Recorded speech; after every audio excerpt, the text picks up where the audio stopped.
so itine tifoto jayo tena jina kwa kwamba kwa lomo asha palwa chikondo Yesu wanyine afuke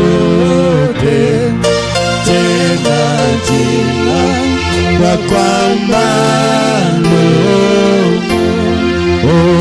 kaji kwamba we kwamba kwa longo kakwe na tana okaji kwamba kwamba kwa longo kutine tifoko tena tina fula tena tina moja kwa bakweba mibakufu.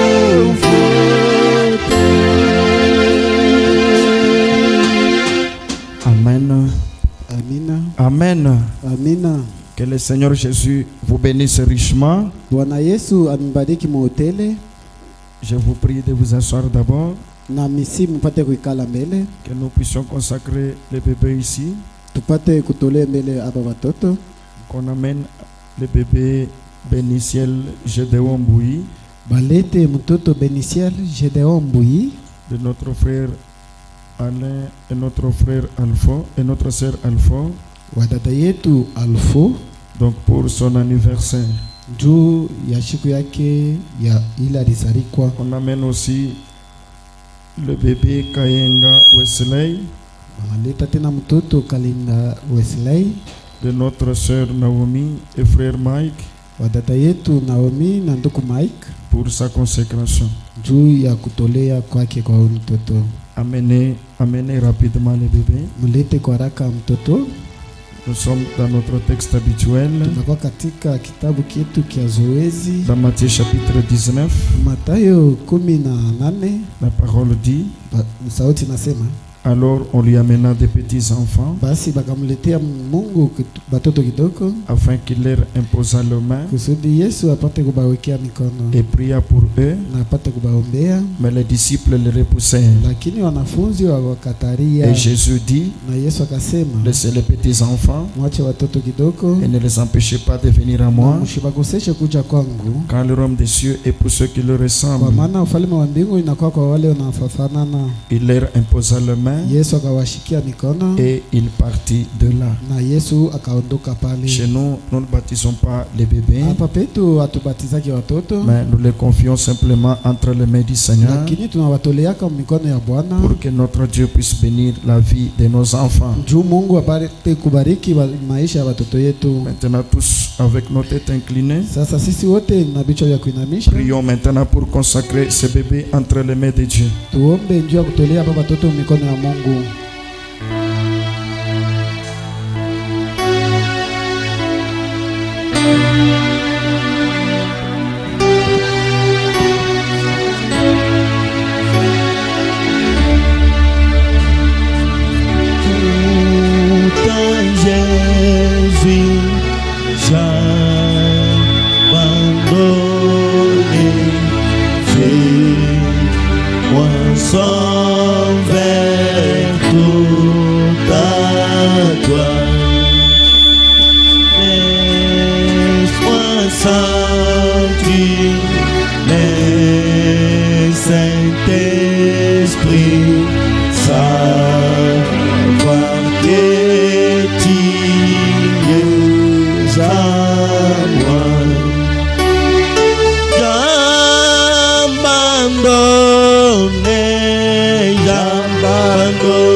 j'abandonne tout. Mungu wangu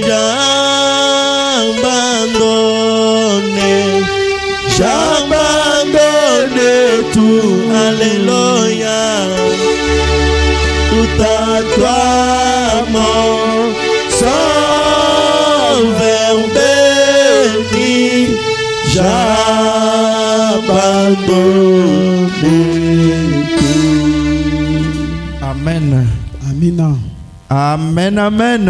Amina, amina. Acclamez pour la gloire de notre Dieu. Tuchape mikono juu ya utukufu ya Mungu wetu. Acclamez fortement pour la gloire de notre Seigneur Jésus. Tuchape mikono juu ya utukufu ya Bwana wetu Yesu Kristo. Lui qui est le Dieu tout-puissant, Yeye anakuwa Mungu mwenyezi, le Dieu que nous servons, Mungu ule tunatumikia, le Dieu qui nous a créés. ule Mungu anatuumba. Il a permis que nous soyons au devant de lui aujourd'hui Anaruhusu dimanche. ya kwamba tukuye mbele yake leo siku ya yenga. Est-ce que vous êtes aussi dans la joie? Eti mnakuwa pia katika furaha. Êtes-vous dans la joie d'avoir la vie aujourd'hui? Muko mfuraha kuwa na uzima leo. Que le Seigneur vous bénisse. Bwana amebariki. Tenons-nous maintenant debout pour respecter la lecture de la parole. Tushimameni bwima sasa ndio ya kuheshimia sauti ya Mungu. Nous sommes dans notre texte habituel. Tunakuwa katika kitabu kietu kia zoezi. Nous sommes toujours en train de parler sur notre grand thème Tunasemezea paka pakishina kietu kubwa. qui est quand je viens à l'église, Ile kile kinakuya wakati nakuya kukanisa. suis-je en ordre vis-à-vis de Dieu? Na kwa musawa mbele ya Mungu. Ma manière d'adorer, Namuna yangu ya kuabudu. suis-je en ordre vis-à-vis de Dieu? Niko mutaratibu na Mungu. Mais ces derniers jours, nous sommes en train de prier pour les malades Lakini hii mashiku tuko naombea bagonjwa. et pour certains cas qui sembleraient être un peu compliqués. Na kwa matabu ingine ile inaweza kuwa ya nguvu. Est-ce qu'il y a des malades qu'on a amenés aujourd'hui? Eti Si vous kuko êtes là, bagonjwa bale banaleta leo. lève simplement la main là où vous êtes. Na kama uko hapo nyangula mkono pale wiko. Levez la main convenablement, on va regarder. Nyangula tu mkono vile nastahili tunapenda kuona. Voilà, que Dieu bénisse. Ndiyo Mungu ambariki. Nous sommes dans Marc chapitre 11, Tunakuwa katika kitabu kia Marko 11 à partir du verset 22. kuanzia sheria yake ya 22. La Bible dit ceci. Biblia nasema hivi. Jésus prit la parole Yesu akabeba sauti et leur dit, na kubambia, ayez foi en Dieu. mukwe na imani ndani ya Mungu. Amen. Amina.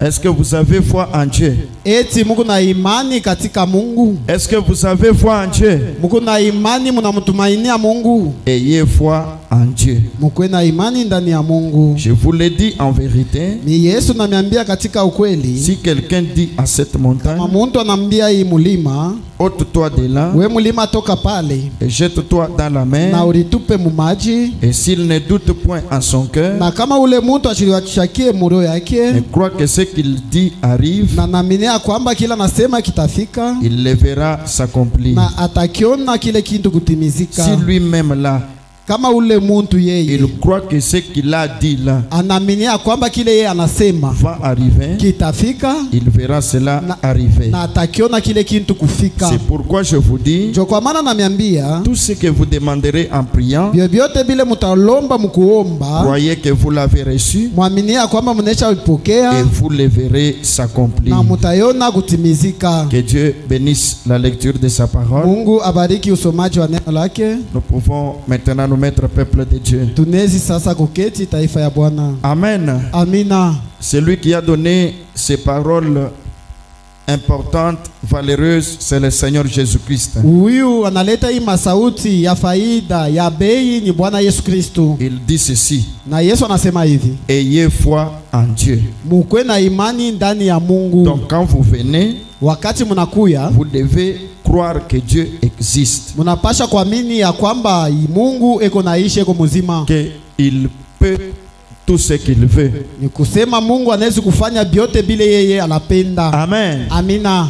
Malgré ce que nous voyons impossible, Aizuri ile chitu kunaona yashokowezekana, mais devant Dieu, lakini mbele ya Mungu, si Dieu lui veut le faire, kama Mungu yeye anapenda kuiftaka il va kufanya le faire. na ataifanya.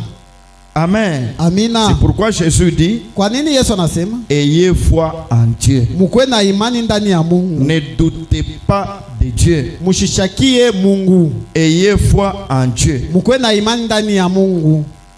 Et il continue, Na Yesu anaendelea il dit, je vous le dis en vérité, anasema, anamwambia mukweli, si quelqu'un, kama muntu, c'est-à-dire indéfini, ni kusema ashimutayarishe ni nani, tout celui qui peut trouver la foi wowote ule anaweza kupata imani de dire ya kusema, que toi la montagne, sema weye mulima, ôte-toi de là, toka pale jette-toi dans la mer. na ulitupe mumaji. Mais si dans son cœur, Kama ndani ya ule muntu, pendant qu'il dit ça, wakati yeko nasema vile, s'il ne doute pas, kama ashishakie, il verra ce qu'il a dit arriver. ataona kile ye anasema kufika. Le problème c'est quoi? Mambo ni nini? Parce qu'on le dit par la bouche, Juu tuku naisema kupitia kinywa, mais le cœur doute, lakini roho iko na shakia le cœur refuse. na roho inakatala, Il dit, est-ce que ça va arriver? inasema eti itafika. Seulement ce que j'ai dit là, Paka hiki mimi nasema ça peut arriver seulement comme j'ai parlé là. inaweza kufika paka hivi mimi nasema, Et on doute. na unashakia. Quand on doute comme Na cela, wakati tunashakia vile, vous n'avez pas respecté la recommandation du Seigneur. auheshimie ongozaji ya Bwana. Parce que lui a dit, Juu yeye anasema si quelqu'un kama muntu dit à cette montagne, anaambia hii mulima, ôte-toi de là, we mulima toka pale, jette-toi dans la mer. ulitupe mumaji, Et si dans son cœur, na kama ndani ya ule muntu, pendant qu'il dit cela, wakati yeko nasema vile, s'il ne doute pas, kama shishakie, il verra ce qu'il a dit s'accomplir. ataona kile alisema kutimizika. Le problème c'est au niveau de la foi. Mambo inakuya mwatua ya imani, On ne doute jamais de ce qu'on prononce. atushakie kamwe kwa ile tunatangaza.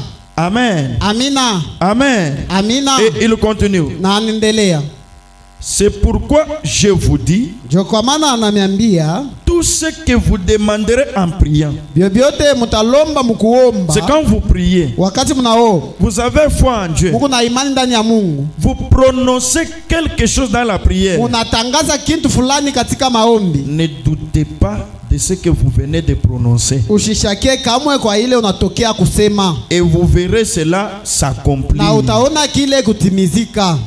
Amen. Amina, Amen. amina. Acclamez pour la gloire de notre Dieu. Tuchape mikono njoo ya tukufu ya Mungu wetu. Que Dieu soit loué. Mungu apewe sifa. Il dit, Anasema, c'est pourquoi je vous dis, ndio kwa maana ananiambia tout ce que vous demanderez byote bile mutalomba en priant, mukuomba, croyez que vous l'avez reçu. mwamini ya kwamba munaipokea. Vous avez demandé, Mwa munalomba, Seigneur, guéris-moi. Bwana unitunze. Quand je termine de demander, Wakati namaliza kulomba, je dois croire napasha kuamini que ce que j'ai demandé, sema kile nalomba j'ai trouvé ça. mimi nakipokea, nakipata. Amen. Amina. Je n'ai pas le droit de commencer à douter. Shida na ruhusa ya kwanza kushakia. Après ma prière là, Kisha maombi je yangu dis, nasema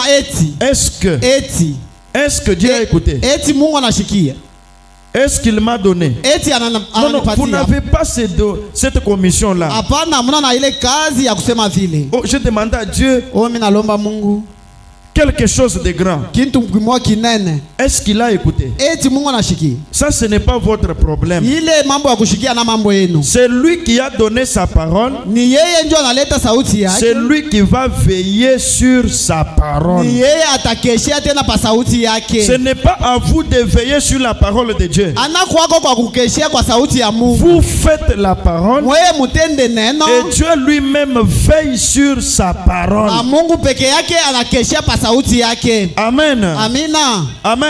amina. Le vendredi, frère Branham nous a dit, Jumamosi ndugu Branham anatuambia prenez une écriture de la Bible que vous connaissez mubebe miandiko ya mubiblia ile mwe munajua et croyez-la. na muyaminie, Même une seule écriture hata mwandiko que moja vous connaissez, ile mwe munajua, que vous avez lu dans la Bible, ile munaishaka kusoma et mubiblia, croyez cette na écriture-là aminia ile mwandiko ile, jusqu'à ce qu'elle na s'accomplisse. paka pale ile mwandiko itatimizika. Parce qu'elle va s'accomplir. Juu ile mwandiko itatimizika.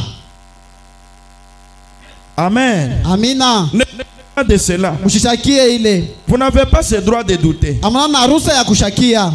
Amen. Amina. Parce que celui qui a dit ça, Kwa maana ule anasema vile, c'est celui qui a dit que les cieux et la terre passeront, ni ule alisema mbingu na dunia vitapita, mais ma parole ne passera jamais. lakini sauti yangu haitapitaka kamwe. Est-ce que vous croyez aussi dans cette parole-là? Eti mnaaminia pia ndani ya ile sauti? Amen. Amina. Celui qui a dit ça, Ule anasema hii, c'est celui-là qui avait aussi dit ni ule pia alisema que j'ai le pouvoir sema niko na uwezo de donner ma vie, ya kupatia buzima bwangu, c'est-à-dire de mourir. ni kusema kufwa, Et j'ai aussi le pouvoir na niko na tena na madaraka de retrouver ma vie, ya kupata tena buzima ou bwangu, bien de ressusciter. wala ya kufufuka tena. Et il est mort bien sûr au calvaire. Na pia alikufa Et kumsalaba, un certain dimanche matin, na siku moja ayenga asubuhi il a prouvé qu'il est ressuscité. alihakikisha ya kwamba aliamfufuka. C'est celui-là Ni ule qui Yesu dit encore anasema tena, que si quelqu'un parmi vous sema kama mtu katikati yenu a la foi en Dieu eko na imani ndani ya Mungu, et il dit quelque chose, na ule mtu anasema kitu fulani croyant dans son cœur kuaminia ndani ya roho yake, qu'il a reçu, sema na akipokea il le verra s'accomplir. ataona kile kitu kufanika. Maintenant, nous doutons pourquoi. Sasa tuko nashikia njoo ya nini? Parce que c'est lui qui nous a dit que ça va arriver ici. Juu ule anatuambia sema vitafika, C'est lui qui a créé cette terre. njoo ule anaumba hii budongo Et cette terre na hii dunia est sur l'eau. inakuwa pa maji. Que Dieu vous bénisse. Amina. Que Dieu vous bénisse. Amina. Mais voyez que la terre ne s'engloutisse pas dans l'eau. Tazama hii maji, hii bulongo bunakuwa pa maji lakini abuingie mu maji. Malgré tous les poids que nous avons, Aizuru bujitu bote tuko nao. les arbres, Na michi, les maisons que nous construisons, manyumba tunayenga, mais ça ne s'engloutit pas. lakini bulongo abuingie mu maji. Maintenant, c'est lui qui a fait cette terre. Lakini ule anaumba hii C'est bulongo, celui qui dit njoo ule anasema, que si quelqu'un dit, sema kama mtu anasema, ôte-toi de là, we mlima toka pale, va te jeter dans l'eau, uende ulitupe mu maji, ça va s'accomplir. ile mambo itafanika. Maintenant, pourquoi vous doutez? Kwa nini mnashikia sasa? Amen. Amina. Alléluia. Amina. C'est lui qui dit ça. Ule anasema vile, C'est lui qui a créé le ciel ici. njoo ule anaumba hii mbingu. Quand nous regardons, nous le voyons. Wakati tunaona hii mbingu, Mais il est suspendu dans le vide. lakini mbingu inabakia muewa, Et il ne tombe pas. lakini mbingu yenyewe ayanguke, Il n'a pas de colonne. na mbingu haina na manguzo. Qui a déjà vu les colonnes de ce ciel ici? Nani anaisha kunaka manguzo ya hii mbingu On a fait des grosses colonnes là avec des ferrons. Kusema Tout banafanya pour que- manguzo kubwa na on mabyuma. peut dire que c'est la dalle, non? On peut dire la dalle de Dieu. Tunaweza kusema mbingu ni ile sima ya Les Mungu, balcons de Dieu. inakuwa balko ya Mungu, Mais ça ne tombe pas. lakini ile balko ya Ça Mungu n'a pas de colonne. haina na manguzo. L'ingénieur qui a construit ça, Mufianzi ule alitunga lui ile, n'a pas mis les ferrons. yeye ashikuweke byuma, Mais lui a dit lakini yeye anasema que le ciel soit. sema mbingu ikuye, Et le ciel fut. na mbingu ikakuja. Amen. Amina. Alléluia. Amina. Mais c'est ce Dieu-là, Lakini ni ule Mungu, cet ingénieur-là, ule mufianzi ule qui dit encore anasema tena, que si toi tu dis sema kama wewe que unasema, toi montagne, sema wewe mulima ôte-toi de là, toka pale jette-toi dans la mer. ulitupe mu maji, Et si tu ne doutes na pas, kama ushakie ça va arriver. kile kitu kitafanika. Qui va accomplir ça? Nani atatimiza C'est ile? l'ingénieur invisible. Ni mufianzi washokonekana. Amen. Amina. C'est l'ingénieur invisible. Ni mufianzi washokonekana, Les grands constructeurs là, muyengaji kubwa ule, lui il connaît la formule. yeye anajua maeneo. Ce n'est pas à nous de connaître cette formule. Ana kwetu ya kujua ile maeneo. Imaginez-vous un peu. Muwazeni mbele, L'ingénieur Jésus mufianzi Yesu ou le docteur Jésus, wala munganga Yesu il dit dans la parole, anasema ndani ya Biblia, Marc 16. Marko 16. Prenons encore Marc 16. Tubebe Marko 16. Écoutez ce qu'il nous a dit. Mushikie kile anatuambia. L'ingénieur Jésus. Mufianzi Yesu. Est-ce que vous aimez aussi cet ingénieur? Eti mnampenda pia huyu mufianzi? Qui aime l'ingénieur Jésus ici? Na nampenda huyu mufianzi Yesu. Ah, que Dieu soit loué. Mungu apewe sifa. L'ingénieur puissant. Mufianzi wa mwenyezi. Maintenant ici, il est docteur Jésus. Na hapa anakuwa munganga Yesu. Maintenant, il nous donne la formule pour guérir les gens. Hapa anatupatia maeneo juu ya kutunza bantu. Il dit dans Marc 16 chapitre 15. Anasema mu Marko 16 Et sheria ya puis il 19. leur dit, Na kisha nakabambia, allez par tout le monde. mwende kwa watu wote. Amen. Amina. Et prêchez la bonne nouvelle Na muhubiri habari njema à toute la création. kwa viumbio vyote. C'est lui qui croira. Ule atamini Celui qui dira que je crois. ule atasema mimi naamini. Amen. Amina. Et qui sera baptisé Na atabatiziwa, sera sauvé. atokolewa. On ne connaît pas, il va sauver comment. Atujue namna gani atokolewa. C'est lui qui connaît la formule. Ule anajua maeneo. Nous prêchons la parole. Sisi tunahubiri neno La personne accepte. na mtu anaichika. Nous allons aux eaux de baptême. Tunaenda kwa maji ya ubatizo. Nous lui disons, nous te baptisons au nom de Jésus. Tunasema tunakubatiza mjina la Yesu. On le baptise dans l'eau. Tunamubatiza mumaji. On le fait ressortir. Na tunamutosha. Et lui est sauvé. Na yeye anaokolewa. Il est sauvé comment? Je ne sais pas. Anaokolewa namna gani mimi sijue. Amen. Amina. Et il continue maintenant comme docteur. Na anaendelea kama munganga. Il dit maintenant ceci. Anasema tena hivi. Voici les miracles qui accompagneront ceux qui auront cru. Mtazame miujiza ile itasindikiza wale batamini. À mon nom. Kwa jina langu Yesu. Ils chasseront les démons. Batandama bademoni. Donc moi je viens. Nikusema mimi nakuja. Je crois dans Mimi naaminia kwa huyu munganga. Je vois celui qui est malade. Mimi nabeba ule mgonjwa. C'est-à-dire il a un démon. Nikusema iko na Je demoni. dis toi démon. Nasema wewe demoni. Sors. Toka. Pas la formule qu'il fait pour qu'il sorte. Sijue maeneo ile Mungu anafanya njoo ule demoni atoke. Amen. Amina. Est-ce que vous connaissez la formule? Munayo maeneo? Je ne connais pas la formule. Mimi sijue maeneo. Tout ce que je peux faire, Kile mimi naweza kufanya c'est de les ni chasser. ya kumwandama. Démon tel. Demoni fulani. Sors. Toka. Démon tel. Demoni fulani. Au nom de Jésus. Mjina Yesu Kristo. Sors. Ondoka. Et il doit sortir. Na ule demoni anapasha kutoka. Parce que le docteur Jésus, Juu munganga Yesu il est sur place eko pale pour que le démon quitte. juu demoni atoke. Amen. Amina. Mais la formule, Lakini maeneo on ne la connaît pas. hatuijue. C'est compliqué. Ni ya mvuruko. Et il continue disant ceci. Na naendelea na kusema hivi. Amen. Amina. Voici les miracles qui accompagneront ceux qui auront cru. Mutazame mamiujiza itasindikiza wale batamini. À mon nom, Kwa jina langu ils chasseront les démons. watandama wa demoni. Ils parleront de nouvelles langues. Batasema maluka mupya Ils saisiront des serpents. na batashika banyoka. S'ils boivent quelques breuvages mortels, Kama banakunya sumu ya il kuwa ne leur fait point de mal. na ile sumu haitabafanyia bibaya. Écoutez ce qu'il dit encore. Mushikie kila atasema tena. Ils imposeront les mains aux malades. Bale bantu batawekea magonjwa mikono Et les malades seront guéris. na magonjwa batatunzishiwa. C'est-à-dire, moi je prends seulement la main. Ni kusema mimi nabeba tu mkono. J'impose sur les malades. Mimi nawekea mgonjwa. Et la formule qu'il y a Na maneno ile iko hapo. pour que les malades soient guéris, Juu mgonjwa apate matunzo. personne ne connaît. Mtu hata mmoja Mais asijue. seulement on impose les mains Lakini tunaweka tu mkono. comme le docteur a dit. Vile munganga anasema. Ça c'est l'ordonnance du docteur. Hii inakuwa ni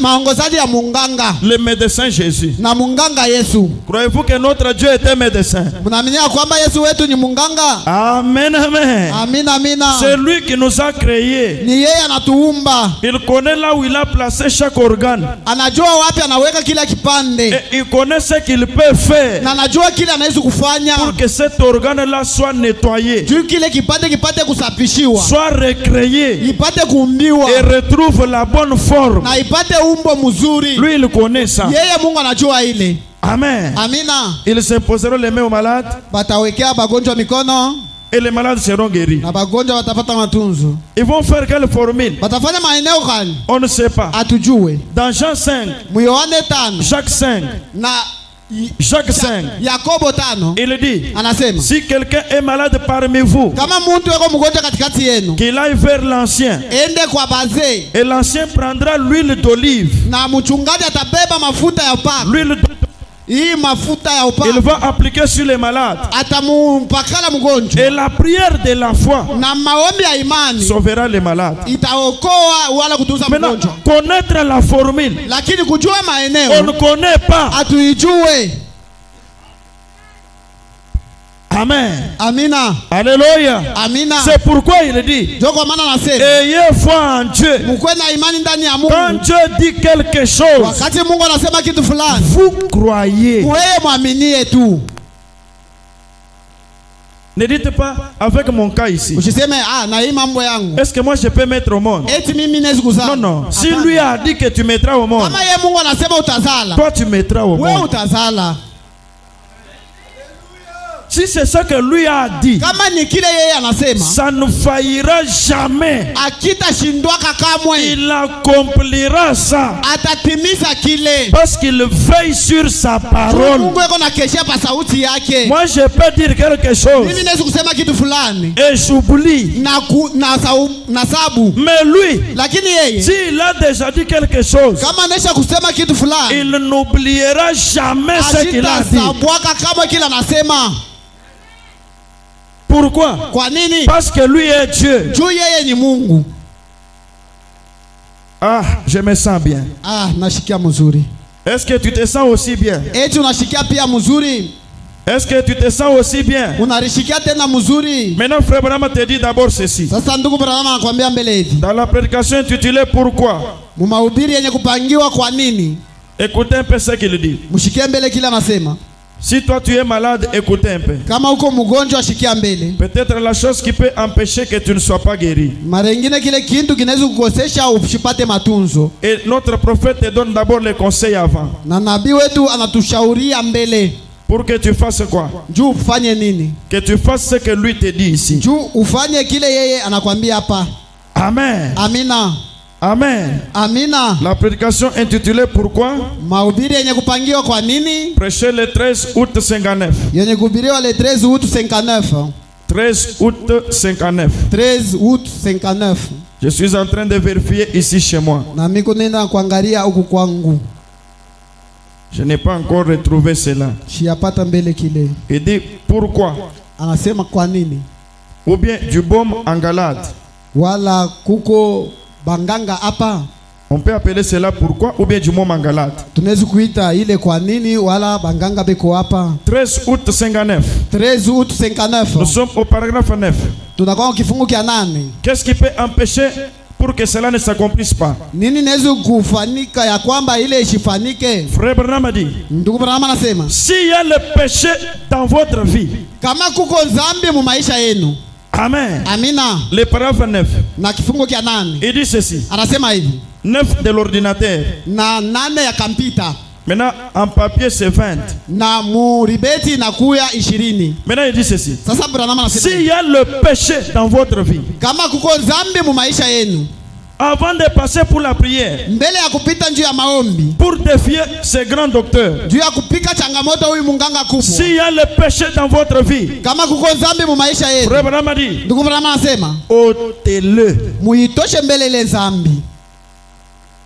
Avant qu'on vous oigne d'huile, Mbele bakupakale mafuta, avant qu'on vous impose les mains, mbele ya kukuwekea mkono, avant qu'on prie pour vous, mbele ya kukuombea pour ce cas-là. juu ya ile mambo. Mais s'il y a un péché dans votre vie, Lakini kama kuko dhambi mu maisha William yenu, Branham a dit, Branham anasema, ôtez ce péché-là. tosha ile dhambi ile. C'est toi qui le connais. Ni wenjo na yule ile dhambi. Nous, on ne connaît pas ça. Si hatujue ile Mais s'il dhambi. y en a, Lakini kama kuko ile dhambi, ôtez-le. itoshe. Il dit encore, Na anasema tena, s'il y a la condamnation kama kuko kuamua dans votre cœur, muro yenu, vous voulez vous avancer, unapenda kukaribia, vous sentez la condamnation, unashikia kuhukumiwa, vous vous sentez reproché. unashikia kuhukumiwa muro. Branham dit, ôtez-la. Branham anasema uitoshe. Ôtez cette condamnation. Tosha kule ile Il hukumu. continue encore. Na naendelea tena. Il dit, s'il y a le doute, Sema kama kuko mashaka, si vous doutez kama kuna que shakia, non, avec ce qu'on va faire, sema na hiki batafanya. on me pose seulement les mains comme ça. Wananyekea tu mkono hivi. On me dit, sois guéri. Wanasema tunziwa. Est-ce que je suis guéri? Na mimi natunziwa Si kweli. j'étais boiteux, Kama mimi nilikuwa on kiwete, me pose la main. wananiwekea On mikono. dit, marche. Wanasema tembea. Au nom de Jésus. Jina la Yesu Kristo. Ah, Nasema je vais jeter la béquille. sema nitatupa hii beki.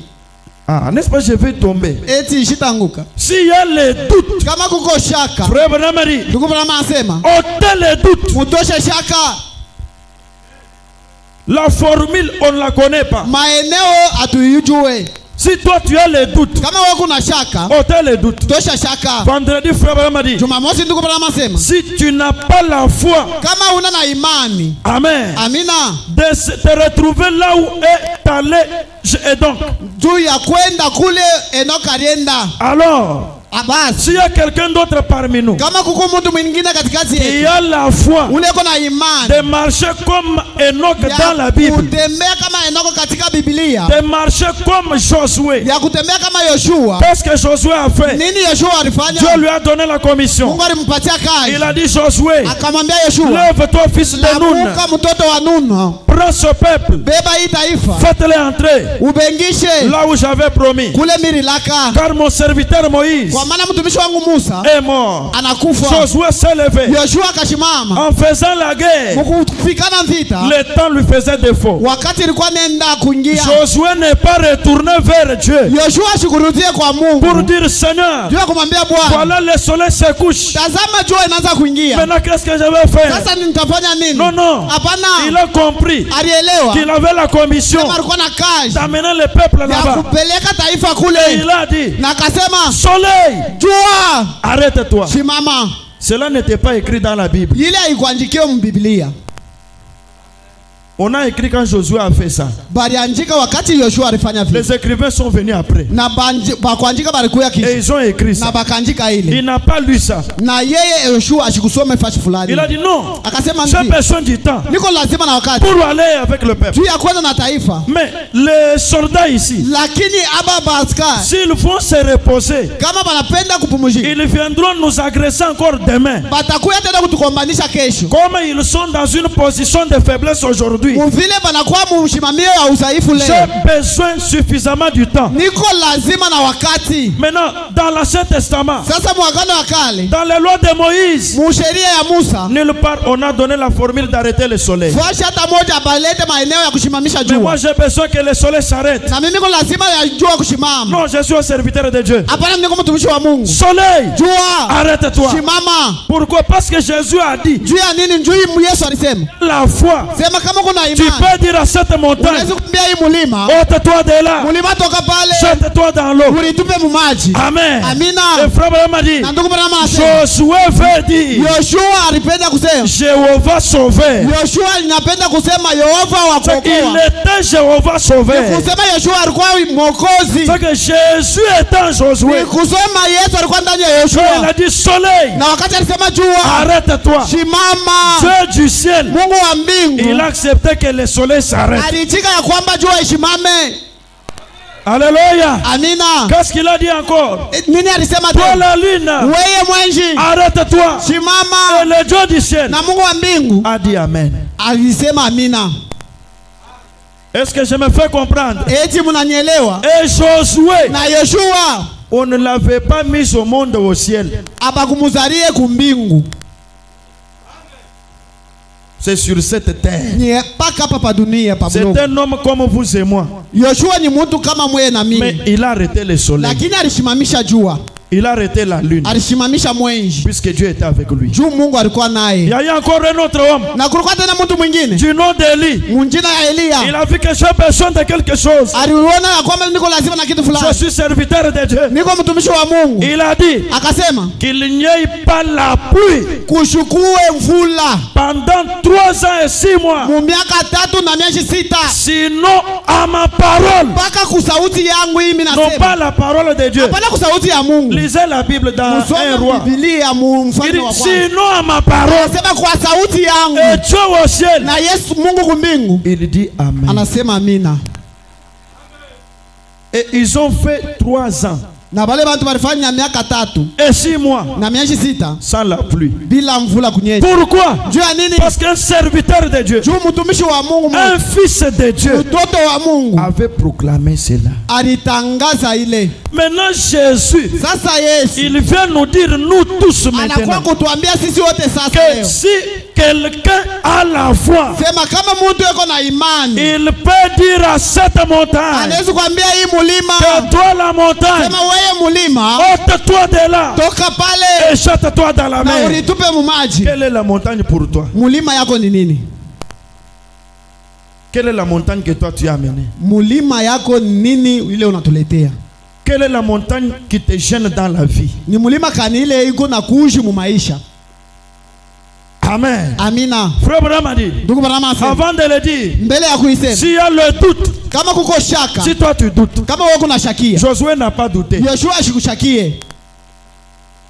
Élie n'a pas douté. Eliya ashikushakie. Et Jésus lui-même, le Fils de Dieu. Na Yesu yeye mwenyewe mwana wa Mungu. Le Dieu même que nous adorons. Mungu mwenyewe ule tunabudu. Il est arrivé devant un figuier. Alifika mbele ya mizabibu. Il voulait manger. Alipenda kulia. Le figuier n'avait pas de fruits. Mizabibu haikuwa na matunda. Jésus n'a pas douté. Yesu ashikushakie. Il a dit, toi le figuier, Anasema wewe mizabibu. comme tu n'as pas les fruits, Vile hauna na matunda. désormais, Kuanzia leo. aussi longtemps que tu vivras, Na wakati yote kunaishi. aucune autre personne Mtu mwingine ne mangera ton fruit. ashitakuliaka matunda yako. Jusqu'à aujourd'hui, Na leo c'est un arbre qui ne porte pas le fruit. ni mti ile aizalake tena matunda. Jésus n'a pas douté. Na Yesu ashikushakie. Maintenant, il nous dit, Sasa anatuambia quand on lui a dit, Seigneur, wakati walimwambia Bwana, l'arbre que tu as maudit, mizabibu ile rulaani cet arbre a séché. na hii mti nakauka. Et Jésus dit, Na Yesu akasema, ayez foi en Dieu. mkuwe na imani ndani ya Mungu. Ce que vous avez vu, Hiki munaona, celui qui a fait ça, huyu anafanya hivi. ce n'est pas un homme, Aina muntu, c'est Dieu. ni Mungu. Alors, comme c'est Dieu, Vile ni Mungu, ayez foi dans ce Dieu. mkuwe na imani ndani ya ile Et si Mungu. vous avez foi en lui, Na kama unakuwa na imani ndani vous yake, aussi, wewe vous pia direz la montagne, mtaambia mulima, oh toi montagne, wewe mulima, ôte-toi de là, toka pale, jette-toi dans la mer. tupe mumaji. William Branham a dit, William Branham s'il y a asema, le doute, kama kuko shaka, ôtez-les muitoshe. jusqu'à ce que vous voyez parfaitement que c'est la volonté de Dieu. Na mpaka pale mutaona ya kwamba ni mapenzi ya Mungu. Pas de doute, Hapana shaka, pas de condamnation, hapana mhukumu, pas de péché en vous. hapana dhambi ndani yenu. Maintenant, c'est la volonté de Dieu. Sasa ni mapenzi ya Mungu. Maintenant, Branham a dit, Sasa Branham anasema, Amen, amina, que c'est le plan de Dieu sema ni mapa matengenezo ya Mungu. et que vous en fassiez partie. Sema mupate kusema sauti. Alors, dites alors, Basi museme dire quoi? kusema nini? Si toi tu es malade Wakati kama uko et mgonjwa que tu n'as pas de doute, na una na shaka, tu n'as pas la condamnation dans ton hauna na cœur, hukumu muro yako, tu sais que tu es fils de Dieu, unajua ya kwamba uko mtoto wa tu es Mungu, fille de Dieu. uko binti wa Mungu. Branham dit, alors tu vas dire Ndugu Branham anasema basi utasema maladie. magonjwa. Vous comprenez ce que le prophète a dit? Munaelewa kile nabii anasema? Amen. Amina. Maladie. Magonjwa. On va dire comment? Tutasema je? Maladie. Magonjwa. Au nom de Jésus-Christ. Mujina la Yesu Kristo. Éloigne-toi de moi. Ondoka ndani yangu.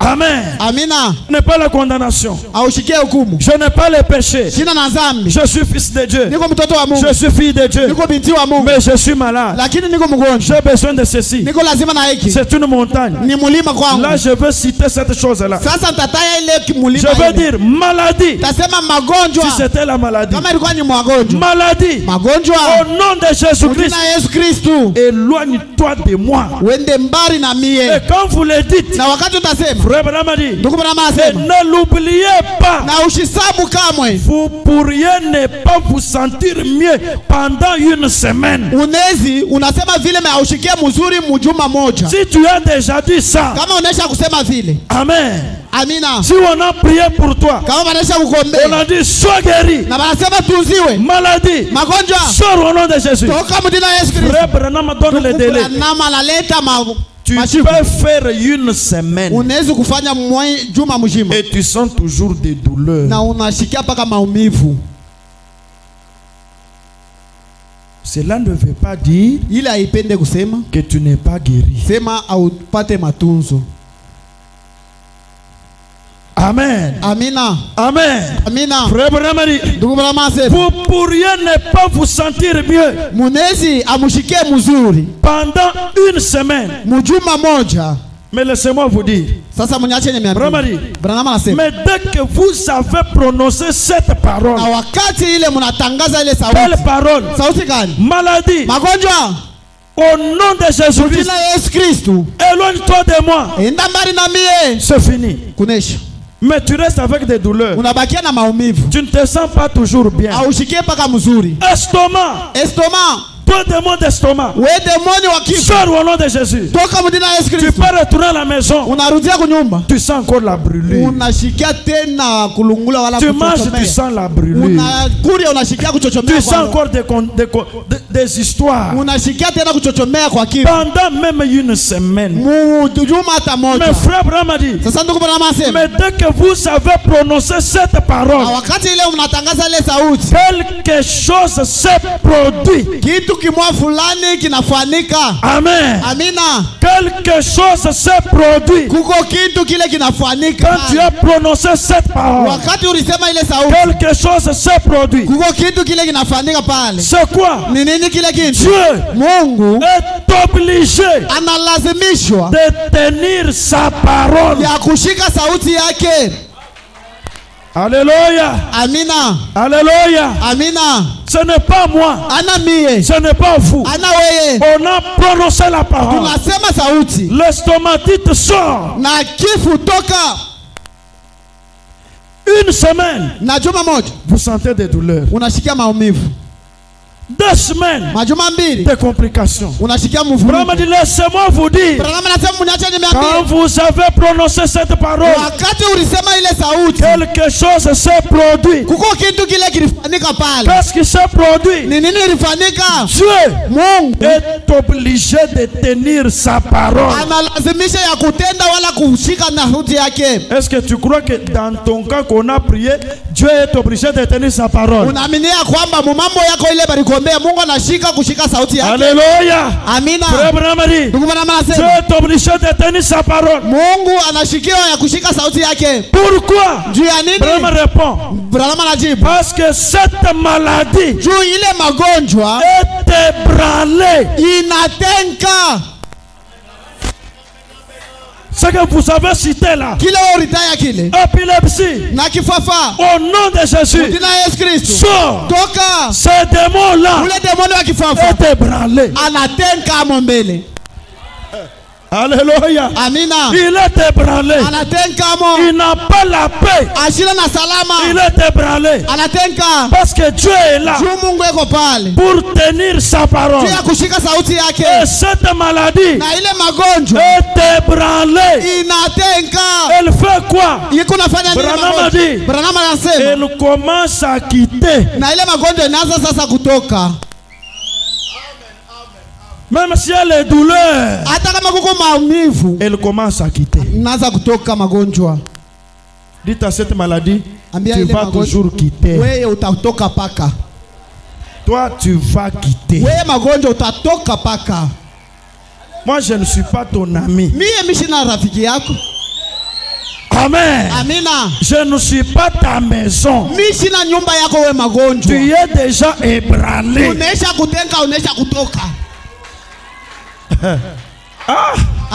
Si tu dis à cette montagne,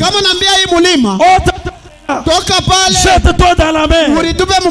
Et si tu ne doutes pas, amen, cela arrivera. Si tu dis à la maladie, éloigne-toi de moi, au nom de Jésus, la maladie est ébranlée. C'est pourquoi il faut connaître le nom de la maladie qui te dérange. Si c'est l'estomac, tu cites estomatite. Toi, démon d'estomatite, tu m'as lié. Ôte-toi de moi. Il est ébranlé. Et il commence à partir. Parce que Dieu est là. Il est obligé de tenir sa parole. Alléluia. Amina. Alléluia. Amina. Oh, c'est bien. Oh, ni mzuri. C'est bien. Ni mzuri. Elle partira. Na ile magonjwa itaenda. Si seulement vous croyez. Kama tu munaamini. Branham a dit. Branham anasema. Ne doutez pas. Musishakie kamwe. Si on a prié pour que tu aies des enfants. Kama barikombea sema uzale. Et que ta matrice na matrice yako n'était pas en bon état. Haikuwa mwali mzuri. Quand on a prié sur toi là, wakati barikombea wewe, le démon qui compliquait ça, demoni ule alikuwa anavuruka ile, est ébranlé. Anatenka. Et il est en train de partir. Et le Dieu du ciel se tient là à côté pour obéir à sa parole. Même si tu sens encore des douleurs, les douleurs, si on a prié pour toi, tu fais quelques jours, tu te sens bien. Après, tu sens des fortes douleurs. Frère Branham a dit, c'est le seul meilleur signe au monde que vous avez obtenu la guérison. C'est quand les douleurs monte. Ça monte encore. Ça monte encore. Cela prouve que tu es guéri. Alléluia. Amina. C'est le démon qui est en train de gonfler. Parce que la vie de ces démons est déjà sortie. Maintenant le corps de ces démons là doit pourrir. Et un corps qui meurt, il va gonfler. Quand il gonfle, ça ne prouve pas qu'il est en vie. Parce qu'il veut éclater. Alléluia. Amina. Alléluia. Amina. Acclamez d'abord pour la gloire de notre Dieu. Et dites là où tu es. Toi le démon qui m'a tourmenté. Aujourd'hui, tu es ébranlé. Amen. Amina. Parce que Dieu est là pour tenir sa parole. Et tu commences à partir. Les gens disent, pasteur, quand tu avais prié pour moi, je me sentais déjà bien. Je suis arrivé à la maison. C'est comme si dans ma maison, le diable est venu chez moi. Non, ce n'est pas ça. Il est en train de branler. Il est secoué parce qu'il a reçu chaos de la part de notre Dieu. Alléluia. Et il va partir. Il va quitter. Il ne peut pas rester. Il doit quitter. Est-ce que vous croyez cela? Croyez-vous cela? Frère Branham a dit, il y a une autre maman qui avait le cancer. Le cancer avait rongé tous les nez de la maman. La maman toujours les médicaments. Il était toujours avec le docteur. Le docteur a tout fait. Parce que ce sont de bonnes personnes. Ils font tout pour aider les humains. Mais le cancer rongeait toujours les nez. Amen. Mais cette maman a laissé le médecin. Elle est allée devant l'homme de William Branham, notre prophète. Il a prié pour elle. Et elle a retrouvé son nez. Elle est retournée vers son médecin. Elle a dit, médecin, est-ce que tu me reconnais? Le médecin dit, oui, je te reconnais. C'est toi que j'étais en train de soigner ici. Mais comment tu as le nez? La maman dit, oh médecin, j'ai changé de médecin. Alléluia. Alléluia. J'ai changé le médecin. Et le médecin dit, quel médecin tu as maintenant? La maman répond, j'ai trouvé le médecin qui s'appelle le docteur Jésus. Le médecin dit, je n'ai jamais entendu parler du docteur Jésus. Il exerce sa profession où? Et la maman dit, le docteur Jésus, il exerce sa profession dans la gloire. Alléluia. Amina. Alléluia. Amina. Est-ce que tu peux changer de médecin? Eti unaweza badilisha ba munganga? Est-ce que tu peux changer de médecin? Unaweza badilisha ba munganga bako? Prenez le docteur Jésus. Beba Bwana Yesu Kristo. Il ne peut pas faillir Asiwezi kushindwa devant n'importe quelle maladie. mbele ya magonjwa yoyote. La maman n'a pas eu honte. Mama sikuwe na haya. Elle a parlé à ses médecins. Alisema kwa munganga wake. J'ai changé de médecin. Ninabadilisha ba munganga. Parce que toi, Juu wewe tu munganga. as pris tout l'argent. Ulibeba pesa yangu Tu yote. m'as donné des médicaments. Unanipatia ba Tu madawa. m'as soigné maintes fois. Unanitunza mara ya mingi. Mais aujourd'hui, Lakini leo je suis venu te dire, nina kwa kukuambia je munganga. viens de changer de médecin. Natokea kubadilisha ba munganga. Alléluia. Amina. Si tu as fait tout Kama unaisha kufanya pour vyote que l'hémorroïde quitte, juu ya hemoroidi toke, tu as pris tout. unabeba madawa yote. Change le médecin ce matin. Badilisha munganga hii asubuhi. Alléluia. Amina. Change le médecin ce matin. Badilisha munganga hii asubuhi. Frère Branham dit ceci. Ndugu Branham anasema hivi. L'heure est venue. Wakati inakuja Prêchez le 15 avril 51. yenye kuhubiriwa mwile starehe. Frère Branham dit, Ndugu Branham anasema parole 7.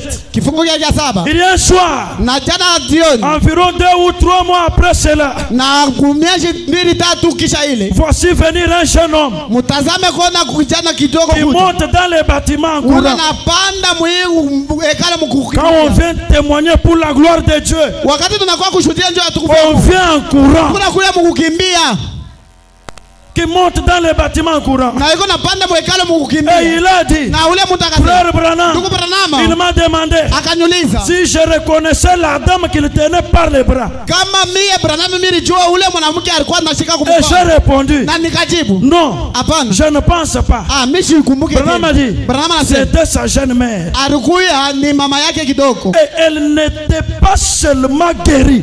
Ashikutunziwe paka tu. Amen. Amina. Elle était malade. Alikuwa mgonjwa. Elle n'était pas seulement guérie, Abakumtunze paka tu. mais elle avait son nez. Lakini alikonkola. Elle avait son nez. Alikuwa na pua yake.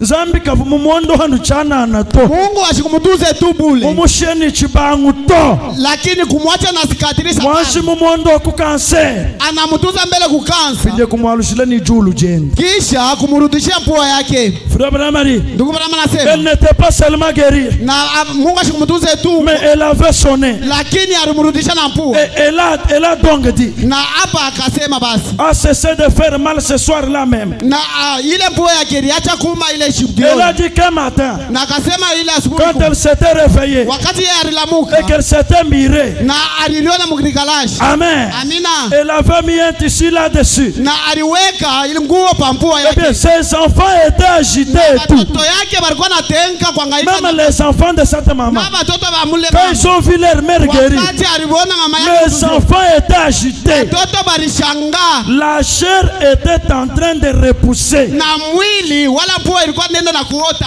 Et non seulement elle a été guérie, Na mpaka tu ashikutunziwa tu guérie du nez, lakini alitunziwa kwa pua. mais Lakini un autre nez a poussé. na pua ingine ya sasa iliota. Alléluia. Amina.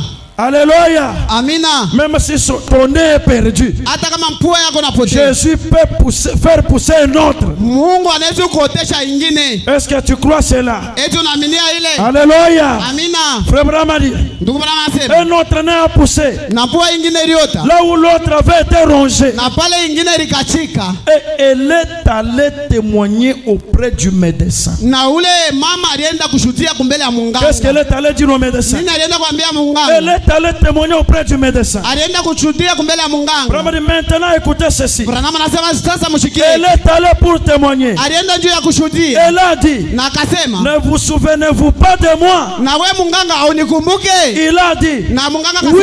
Mais ndio. quand il arrivait, Lakini nini nakufikia? elle a répondu, Na huyu mama eh akajibu, bien, na j'ai mzuri. changé de médecin. Nabadilisha ba munganga.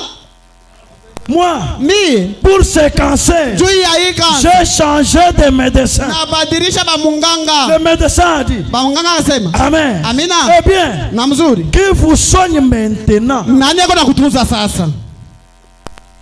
ce C'était compliqué. Ilikuwa ya mvurugo. Ton cas était compliqué. Mambo yako ilikuwa ya hatari. Qui vous soigne maintenant? Sasa nani yako na kutunza sasa hapa? Elle répondit. Na dada akajibu. Je suis soigné Miko napata matunzo par docteur Jésus. Beko na nitunza kwa daktari Yesu. Alléluia. Amina. Acclamez d'abord pour le docteur Jésus. Chape mbele mikono juu ya daktari Yesu. C'est la première personne au message de Frère Branham Jo mtu wa kwanza mjumbe wa ndugu Branham qui a appelé Jésus docteur Jésus. ule alimwita Yesu daktari Je Yesu. suis soigné Mimi napata matunzo par docteur Jésus. kwa daktari Yesu. Maintenant le médecin dit. Sasa munganga anasema. Savez-vous ce que ce médecin lui a alors demandé? Na mnajua kile munganga alimuuliza? Il a dit pensez-y. Anasema mnawaza. Il a dit Je ne crois pas avoir déjà entendu parler de lui. Mishamiaka kwa kushikia kusema mambo ya Yesu. Docteur Jésus. Bwana munganga Yesu. De quel hôpital? Ni wa hospitali kani? Amen. Amina. Docteur Jésus. Docteur Yesu. Je ne crois pas que j'ai déjà entendu parler de lui. Ni ya kwamba mimi nashaka kushikia kusema mambo ya Yesu. Il pose la question. Lakini anapika swali. Où exerce-t-il sa profession? Ule mwenye munganga wako Yesu, eko natumikia yeye wapi? Où exerce-t-il sa profession, madame? Ni wapi yeye eko natumikia kazi yake ya munganga? Le docteur qui t'a soigné soit de ce cas. Huyu munganga na kutunza kwa hii kansa. Le docteur Jésus. Huyu munganga Yesu. Son bureau où? Bureau office yake iko wapi? Son cabinet où? Office yake iko wapi? On pose la question à la maman. Akampika swali ule mama. La maman répond. Na dada akajibu. Qu'est-ce qu'elle a dit? Nini alisema? Elle a dit. Brother anasema kasema. Dans la gloire. Yeye ule daktari Yesu eko mutukufu. Alléluia. Amina. Elle exerce sa profession. Eko natumikia kazi yake. Dans la gloire. Mutukufu. Quand il parle là, wakati anasema kule sur la terre, hapa pa dunia les choses s'exécutent. Bitu biko nafanyika bio vyenyewe. Amen. Amina. Les choses s'exécutent. Bitu biko nadifanikia. Quand il dit là-bas, wakati anasema kule Mungu cancer, sort. Toka. Le cancer doit obéir. Na kansa inapasha kutii. Parce qu'il est le roi de tous les esprits. Juu yeye Mungu anakuwa mfalme wa pepo yote maro. Est-ce que vous croyez comme cela? Eti mnaaminia kama vile? Notre docteur, daktari wetu, il est le roi du cancer. Anakuwa mfalme wa kansa. Il est au-dessus de la tuberculose. Anakuwa juu ya kikozi kia. Il est au-dessus de la stérilité. Anakuwa juu ya utasa. Amen. Amina. Si lui dit quelque chose, kama yeye anasema kitu fulani, ça doit s'exécuter. Kile kitu kinafanya kufanyika. Le docteur Jésus. Daktari Yesu. Est-ce que vous le croyez? Eti mnamwaminia Yesu? Est-ce que vous le croyez? Mnamwaminia daktari Yesu? Dites à cette maladie là. Ambia ile magonjwa. J'ai changé de docteur. Nabadilisha ba munganga. Amen. Amina. Alléluia. Amina. J'ai changé de docteur. Ninabadilisha munganga. Maintenant j'ai le docteur Jésus. Sasa niko na munganga Yesu. Lui ne faillit jamais. Yeye ashishindwake kamwe. Lui ne faillit jamais. Yeye ashishindwake kamwe. Le docteur Jésus. Yeye daktari Yesu. Il ne peut pas changer. Ashezu badilika. Il y a un autre homme. Kulikuwa mtu mwingine. Il est allé devant Frère Branham. Alienda mbele ya ndugu Branham. Amen. Amina. Il était en train de boiter. Alikuwa na sunkuta. Et il dit. Na akasema. On lui dit. Bakamwambia. Monsieur. Raia. Nous te voyons avec les souliers. Na tunakuona wewe na kilato. Tu vas avec ça où? Unaenda na bilato wapi? Il a dit je pars à la réunion. Asema mimi naenda kwa makutano. Avec ses souliers. Na hivi bilato. Est-ce que ces chaussures eti hivi bilato sont-elles pour toi? Ni bilato byako? Ou bien pour ton père? Wala ni ya baba yako? Il a répondu. Akajibu. Les chaussures sont pour moi. Hivi bilato ni byangu. Comment vas-tu les porter? Na utavala hivi bilato? Il dit aujourd'hui. Asema leo. Je vais les porter. Mimi tavala hivi bilato. Comment tu crois ça? Namna gani unaamini? Il répond. Akajibu. J'étais dans une réunion. Mimi kwa makutano. Je vis les aveugles voir. Je vis des boiteux marcher. Alors comme ils ont fait ça, le même Dieu là ne peut pas me rejeter moi. Alléluia. Amina. Est-ce que tu as déjà vu Dieu faire quelque chose pour quelqu'un ici? Eti unashaka kuona mtu kufanyia mtu kitu hapa. Est-ce que tu as déjà vu Dieu donner les enfants à une femme ici? Unashaka kuona Mungu kupatia mke mmoja watoto hapa. Est-ce que tu as déjà vu Dieu Unashaka kuona Mungu guérir quelqu'un malade ici? kutunza mtu mgonjwa hapa. Si tu as déjà vu ça, Kama unashaka kuona il faut parler comme cet homme. na inapasha kusema kama huyo Mungu. J'ai vu Dieu guérir tel. Mimi naona Mungu kutunza fulani. J'ai vu Dieu guérir tel. Mimi naona Mungu kutunza Il fulani. a donné l'enfant à tel. Anapatia mtoto fulani. Il a fait ça à tel. Anafanyia mtu fulani kitu fulani. Aujourd'hui, Lakini leo c'est même Dieu là ule Mungu moja ne moja va pas me rejeter moi aussi. asita nikatala wala kunitupa mie pia. Alléluia. Amina. Alléluia. Amina. Frère Branham dit ceci. Ndugu Branham anasema hivi, La foi de Marie. imani ya Maria Prêché le 9 avril 59. yenye kuhubiriwa le 9 avril 59 Paragraphe 30, Frère Branham dit ceci. fungu ya 30. Ndugu Branham anasema Il dit hivi, récemment, anasema hii mashiko ya kupita en Afrique du Sud, kule kwa Afrika ya Msingi, un homme qui n'avait jamais de sa vie porté une paire de chaussures au ule pied. muntu tangu maisha yake bari musala ashavalaka kilato, Depuis qu'il est né, tangu bari il musalaka n'a jamais porté les souliers. ashavalaka kilato Parce que ses pieds étaient déformés. juu mikulu yake ilikuwa haikuwa na mwali mzuri. Amen. Amina. Amen. Amina. Et il pouvait peut-être boiter. Malengine alikuwa anatembea Et il marchait comme na cela. alikuwa anatembea na kusunguta Il vile. n'avait jamais porté de chaussures. Na ule mtu ashavalaka bilato Au maisha pied kumikulu, était là au fin fond, na ule mtu alikala kule kumwisho dans les jungles. na kule mupori Il était né là. na alizarikwa mule Il y mpori avait des années. na kuruka kwa miaka mingi Des parents missionnaires. na bababa pasha Injili. Il était né Alizarikwa avec des pieds déformés. na mikulu yasho kutembea. Oh pasteur, O mchungaji, j'ai mis au monde mimi nazala mon enfant ici. mtoto yangu huyu, Je vois son bras courbé. mimi naona mkono yake ni ya Je kukunjama, vois son pied courbé. mimi naona mkulu yake ya Il kukunjama, ne marche pas. ashitembee. Cet homme Huyu muntu était né avec les pieds courbés. alizarikwa na mikulu ya kukunjama. Maintenant écoutez, Lakini mushiki, lorsqu'il s'est avancé là, na wakati yeye ule muntu alikaribia en kule boitant, mukusunkuta tenant sous les bras na eko na bamba mu makwapa yake un carton de chaussures. na karton moya ya bilato. Si toi tu ne marches pas, Kama wewe utembee, si tu n'as jamais porté les souliers, kama uyafalaka bilato, si tu savais ce que c'est Dieu est, kama unajua, kama ulijua kile Mungu weko, tu devais amener les souliers. ulipashwa kuleta bilato hapa. Amen. Amina. Alléluia. Amina. Il a amené un carton de souliers. Alileta ile karton ya bilato. Frère Branham a dit, Ndugu Branham il anasema avait sous les bras alikuwa nayo un mlikwapa carton de chaussures. na ile karton yake ya bilato, Et quelqu'un lui a demandé, na mtu mmoja alimuuliza qu'avez-vous là? nini nakuwa mwile karton yako? Il a répondu, Akajibu, une paire de chaussures. niko na bilato vya ngumu. Et cet homme a dit, Na ule mtu akamujibu, vous vous attendez à faire quoi avec? unachunga kufanya navyo nini bile bilato?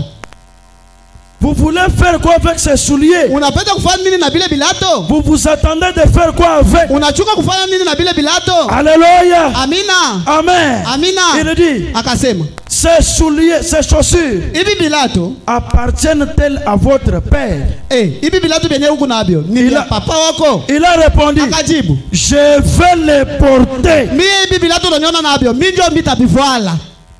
Comment? Namna gani? Je ne sais pas. Mimi sijui vile nitabivala, Mais je vais les porter. lakini mimi ndio nitabivala. Je vais retourner chez nous Tarudia kwetu avec ces souliers aux pieds. na hivi bilato kumikulu. Est-ce que tu as aussi cette même foi? Eti huku na ile imani, Tu as cette même foi. unakuwa na ile imani moja moja. C'est Dieu ici. Huyu Mungu N'est-il pas le même ce matin? asiwezi kuwa Mungu moja moja hii asubuhi? A-t-il changé? Anabadilika? Est-ce qu'il a changé? Eti anabadilika? Amen. Amina. Est-ce que c'est Dieu? Eti huyu Mungu Est-il le même ce matin? eko moja moja hii asubuhi? Frère Branham continue. Ndugu Branham anaendelea. L'homme a répondu, Mtu huyu alijibu, je vais les porter. tabivala hivi bilato Et à la fin du service, na kumwisho ya ibada il les a portés. na vya kweli alivala. Comme il avait foi en Dieu, il les a portés, parcourant ce terrain de toutes ses forces, louant Dieu. Qu'avait-il fait? Il avait pris Dieu au mot. Si Dieu est Dieu, je vais porter ses souliers. Si Dieu est Dieu, cette maladie doit rester ici. Si Dieu est Dieu, cette pauvreté doit rester ici. Si Dieu est Dieu, je ne retourne pas chez moi dans cette condition. Amen. Amina. Alléluia. Amina. Est-ce que tu as cette foi? Est-ce que tu as cette foi? Si Dieu est Dieu, le Christ doit rester ici. Comment moi, un fils de Dieu, j'entre à l'hôpital, on m'opère le Christ. Un païen, il entre à l'hôpital, on l'opère aussi le Christ. Où est la différence? Où est la différence? Si Dieu n'a pas fait, il n'a pas fait. S'il a fait, il a fait.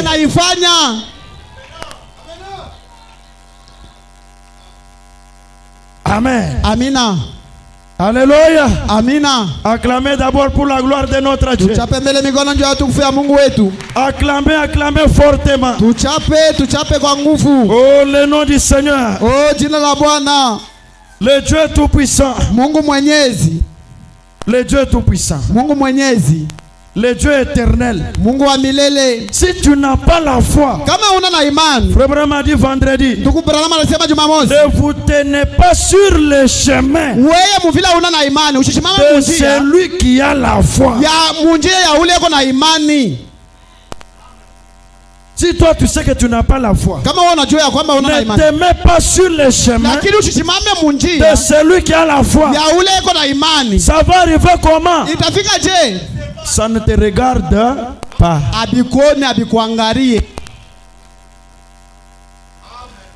Frère Branham continue. L'homme a dit, il donne la réponse à ceux qui demandaient.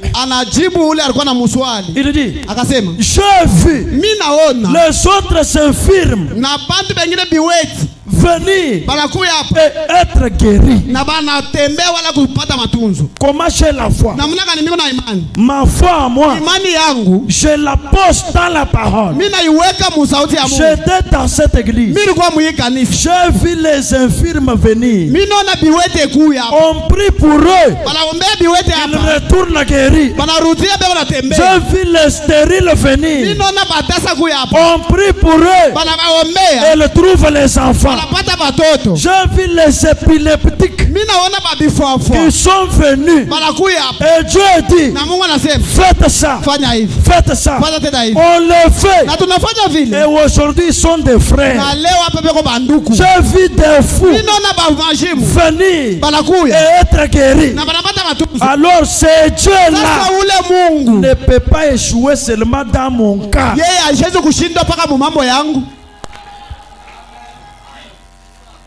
Alléluia. Amina. Alléluia. Amina. L'homme a dit, j'ai vu les autres infirmes venir être guéris. Et j'ai vu ceux qui étaient aveugles recouvrer la vie. Maintenant il dit, comme j'ai vu ça, et Dieu ne pouvait pas me rejeter comme il a fait pour les autres. Dieu n'a pas d'injustice. Dieu n'a pas d'injustice. S'il a guéri une autre personne, il guérit encore l'autre. Quand l'autre vient encore malade, il le encore. Quand l'autre vient encore, il le guérit encore. Dieu ne se fatigue jamais.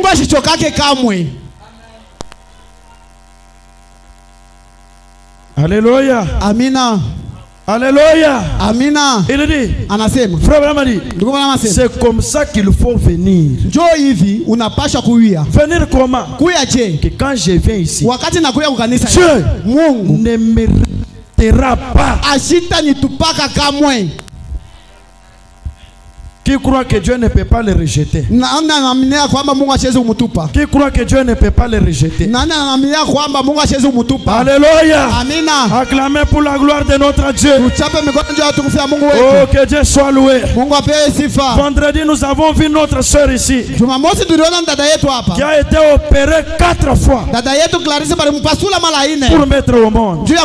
Mais la 5e fois, Dieu du haut de cette chair, il nous dit que toi, tu ne seras pas opéré cette fois-ci. Et elle a mis au monde. Et nous avons dit, Seigneur, si tu as fait ça pour elle, j'ai vu ça. Quand tu avais parlé, moi aussi, j'étais là. J'ai entendu. Et j'ai attendu maintenant pour voir si c'était toi ou non. Mais pour confirmer que c'était toi, on ne l'a pas opéré et l'a mis au monde. Maintenant, ce même Dieu-là ne peut pas me rejeter moi aussi. Moi, j'ai fait quel péché que Dieu peut me rejeter?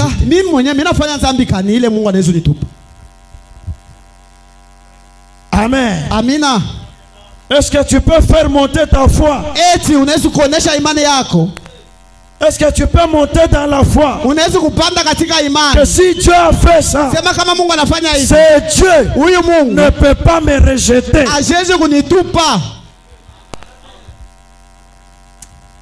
Ah, merci Seigneur. Ça fait bien. Amen. Amina. Frère Bramadi, ça me fait du bien. Possédant toutes choses. Frère Branham dit ceci. Possédant toutes choses. Non, non, je peux d'abord les faire sortir de l'histoire. Le premier 10:58. Premier 10:58. 38. Comme Dieu a fait pour cette sœur-là.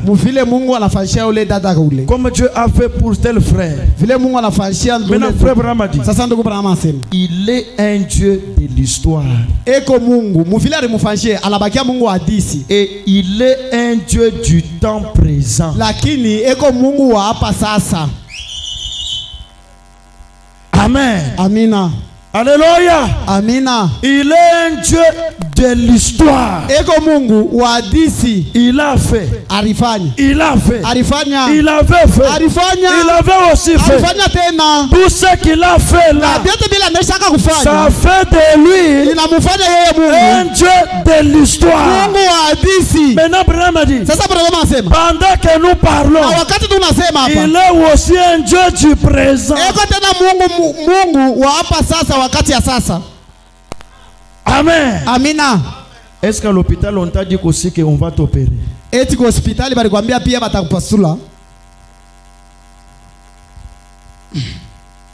Amen. Amina. Alléluia. Amina. Toi tu es enceinte. Est-ce que les médecins, ils t'ont dit aussi que toi, tu ne mettras pas au monde normalement et on va t'opérer?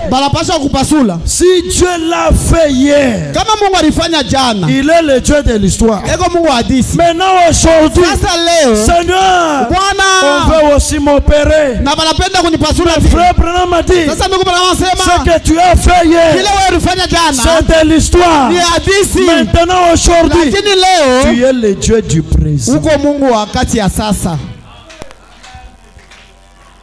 Alléluia. Amina. Inclinons nos têtes. Amen. Amina. Si à l'hôpital on t'a promis l'opération, Kama kwa hospitali banakulaka kukupasula. Tu es frère ou sœur. Uko ndugu wala dada. Avancez ici. Karibia hapa. On t'a dit que toi, on va t'opérer. Balikwambia kwamba batakupasula. Frère, toi, on va t'opérer. Ndugu weye batakupasula. Si on t'a dit cela, kama banasha kukwambia, on a fait les examens. Balifanya machunguzo. Et on voulait aussi t'opérer. Na balipenda pia kukupasula. Jésus est le Dieu du présent. Yesu ni Mungu wa mambo ya sasa. Il est ici en ce moment. Eko hapa mwakati. Si tu es là, n'aie pas honte. Kama uko hapa usikwe na haya. C'est comme ça que nous prions ces derniers jours. Hivi tunaomba hii mashiku. Avance ici, nous allons te prier pour toi. Na karibia hapa tutakuombea. On ne va pas t'opérer. Na kweli abata kupasula. On ne va pas t'opérer. Abata kupasula. Si on avait dit on va t'opérer. Kama balikwambia abata kupasula. On a déjà fait ça. Banesha kufanya vile. Et les docteurs te l'ont dit. Lakini ba munganga balikwambia. Le Dieu de William Branham. Mungu wa William Branham. C'est un Dieu présent. Eko Mungu hapa sasa. Et il a écrit. Na anaandika. Il est le Dieu du temps présent. Eko Mungu wa wakati ya sasa. Et on ne doit pas t'opérer. Na abata kupasula. Est-ce que tu es aussi là? Eti huku pia hapa. Oh, on va m'opérer. Oh, batanipasula. Le docteur a dit. Daktari anasema. Oh, j'ai la tumeur. Oh, niko na tumeur. Le docteur a dit. Na daktari anasema. J'ai ceci. Niko na hiki. Oh, j'ai cette maladie à l'intérieur. Oh, niko na hii magonjwa ndani ya. Il faut qu'on m'opère. Inafai banipasula. Comme il a lui-même opéré hier. Muvile Mungu ya mwenye alipasula jana. Il va opérer encore aujourd'hui. Pia atapasula leo. Il est le même Seigneur Jésus. Anakuwa mmoja mmoja Bwana Yesu Kristo. Alléluia. Amina. Alléluia. Amina. Oh mon frère, ma soeur. Oh ndugu yangu dada yangu. Oh mon ventre ici est gonflé. Oh tumbo yangu hii inavimba. Je pensais que c'est la grossesse. Niwazia sema ni mimba. Quand je suis allé à l'hôpital, wakati nilienda kwa hospitali, on a dit ce n'est pas la grossesse. Walisema ya kwamba ina mimba. Ça fait une année. Inafanya mwaka mzima. Ça fait une année et demie. Inafanya mwaka na kipande. Ce n'est pas la grossesse. Na ina mimba. Et on veut m'opérer. Na banapenda unipasule. J'ai le document ici, pasteur. Niko na mikanda hapa daktari. Notre Dieu Mungu wetu ne change jamais. Asibadilike kamwe. Il est le docteur Jésus. Eko daktari Yesu. Et tu changes de médecin ce matin. Na ubadilishe ba munganga Comme asubuhi. cette femme a dit. Muvile huyu mke alisema. Monsieur le médecin. Oh munganga. Tu m'as guéri tout ce temps. Tu m'as soigné tout ce temps. Unanitunza hii wakati yote. Je ne suis pas guéri. Mishipate matunzo. Mais maintenant. Lakini hapa sasa. Comme tu m'as parlé de l'opération. Muvile unaniambia mambo ya kunipasula. De la césarienne. Ya kunipasula. Je change de médecin. Lakini nabadilisha munganga. Je change de médecin. Nabadilisha munganga. Pour que cela quitte. Juu ile magonjwa itoke. Je change de médecin. Nabadilisha munganga. Oh mon frère, ma soeur. Oh ndugu yangu dada yangu. Nous avons changé de médecin. Tunabadilisha ba munganga. Jésus lui a dit. Yesu yeye alisema. Imposez les mains. Mweke mkono. On impose les mains. Tunaweka mkono. Celui qui va changer de médecin. Yeye atabadilisha celui qui va enlever cela. Yeye atatosha ile magonjwa. Mais ce que nous refusons. Lakini sisi tunakatala. C'est que tu sois opéré. Ni bachipate kupasula. Seigneur, Bwana, nous condamnons l'opération. Tunaamua kupasuliwa. Qui était placé sur ton fils. Ile iliwekea pa mtoto yako. Et c'est démon qui devait l'amener à l'opération. Huyu demoni alipaswa mpeleka kupasuliwa. Et cela quitte au nom de Jésus. Ule demoni atoke mjina la Yesu Kristo. Seigneur, Bwana, nous condamnons l'opération. Tunaamua kupasuliwa. Que ce démon quitte au nom de Jésus. Demoni atoke mjina la Yesu Kristo. Seigneur, Bwana, nous condamnons l'opération. Tunaamua kupasuliwa. Peu importe l'ennemi. Aizuru au nom de Jésus. Mjina la Yesu Kristo. Que cela quitte au nom de Jésus. Na ile itoke mjina la Yesu Kristo. Seigneur, nous condamnons l'opération. Bwana, tunaamua kupasuliwa. Que cela quitte au nom de Jésus. Na ile itoke mjina la Yesu Kristo. Seigneur, nous condamnons l'opération. Bwana, tunaamua kupasuliwa. Que cela quitte au nom de Jésus. Ile itoke mjina la Yesu Kristo. Nous condamnons l'opération, Seigneur. Tunaamua kupasuliwa Bwana. Que cela quitte au nom de Jésus. Ile itoke mjina la Yesu Kristo. Seigneur, nous condamnons l'opération. Bwana, tunaamua kupasuliwa. Que cela quitte au nom de Jésus. Ile itoke mjina la Yesu Kristo. Seigneur, nous condamnons l'opération. Bwana, tunaamua kupasuliwa. Que cela quitte au nom de Jésus. Ile itoke mjina la Yesu Kristo. Seigneur, nous condamnons l'opération. Bwana, tunaamua kupasuliwa. Que cela quitte au nom de Jésus. Ile itoke mjina la Yesu Kristo. Nous condamnons l'opération, Seigneur. Tunaamua kupasuliwa Bwana. Que cela quitte au nom de Jésus. Kupasuliwa kutoka mjina la Yesu Nous Kristo. condamnons l'opération, Seigneur. Tunaamua kupasuliwa. Que cela quitte au nom de Jésus. Kupasuliwa kutoka mjina la Yesu Kristo. Nous condamnons l'opération, Seigneur. Tunaamua kupasuliwa Bwana. Que cela quitte au nom de Jésus. Itoke mjina la Yesu Kristo. Oh, merci Seigneur. Oh, asante Bwana. Nous pouvons nous redresser maintenant. Tunaweza kunyoloka sasa. Mon frère, ma sœur. Ndugu yangu dada yangu. Nous condamnons l'opération. Tuko naamua kupasuliwa. Frère Branham a dit. Ndugu Branham Il est un Dieu de l'histoire. Eko Mungu hadithi. Il est un Dieu du temps présent. présent. Eko Mungu wakati ya sasa. Croyez-vous qu'il est le Dieu du temps présent? Eko mnaaminia kwamba eko Mungu hapa sasa? Continue. William Branham endelee. Et dans les derniers jours, na mshuku ya mwisho a-t-il dit, alisema, je répandrai mon esprit sur toute chair. Sema mimi Mungu nitazambarisha roho yangu pa mwili yote. Et les miracles, na miujiza, et les prodiges, na mishara accompagneront ceux qui auront cru. Itasindikiza bale bataamini. Alléluia. Amina. Si vous avez cru, kama unaamini, recevez les miracles au nom de Jésus. Pokea miujiza mjina la Yesu Kristo. Oh, c'est vrai, Seigneur. Oh, ni ndio. Les miracles, na miujiza, et les prodiges, na mishara accompagneront ceux qui auront cru. Itasindikiza bale banecha kuamini. Car à mon nom, kwa maana kwa jina langu, ils chasseront les démons. batandama bademoni. Ils parleront de nouvelles langues. Batasema maluka mupya. S'ils saisissent un serpent, kama banashika nyoka, ou s'ils prennent un breuvage mortel, wala kama banakunya sumu ya kuua, cela ne leur fera point de mal. na ile sumu haitabaua. Vous croyez cela? Et s'ils s'imposent les mains aux malades, les malades seront guéris. Et frère Branham a dit, c'était un Dieu de l'histoire qui fit la promesse. C'est lui qui a promis ça. C'est un Dieu de l'histoire. Dans le Nouveau Testament, toi et moi, nous n'étions pas là. Est-ce que c'est la vérité? Quand Jésus a fait cette promesse, toi tu étais là. Frère Branham continue. C'est un Dieu de l'histoire qui fit la promesse que nous venons de lire là. Maintenant Branham dit, et aujourd'hui, nous sommes le peuple de son pâturage. Nous sommes le peuple de ce Dieu de l'histoire. Nous sommes dans son pâturage. Frère Branham continue. Nous sommes les brebis de sa bergerie. Maintenant, et il attend. Qu'est-ce que Dieu attend? Il attend que nous puissions nous lever et l'appeler à entrer en scène. Que nous puissions le dire. Seigneur, entre en scène pour ses frères. Entre en scène pour sœur. Elle est ta fille. Frère Branham dit, il attend que nous puissions nous lever. Ce n'est pas que tu es malade, on appelle, toi tu es là, tu fais semblant. Écoutez, disama dia chiseki magonjwa ya kifafa dijenza bantu bo bundu iko na patia bantu aya haribambani mwene chiseki imana kama anasema wakifafa shimama zambi nyo muheguruke bakugondo Mungu anashuka njoo ya kutunza kutwenzo ni nasema anaangalia kupembeni bonso ba kumona njini chiseki bota baba waone sema mimi natoshaka mate. Amen. Amina. Tu vas rester avec ça. Utabakia na kile kifafa. Tu ne sais pas pourquoi nous faisons ça. Haujui kwa nini tunafanya ile. Frère Branham, le Dieu de l'histoire, nous sommes les brebis de sa bergerie. Et il attend. Dieu attend que nous qui avons des problèmes, nous qui avons des maladies, que nous puissions nous lever et l'appeler à entrer en action. Oh Seigneur, j'ai l'épilepsie. Entre en scène pour moi. Je tel démon.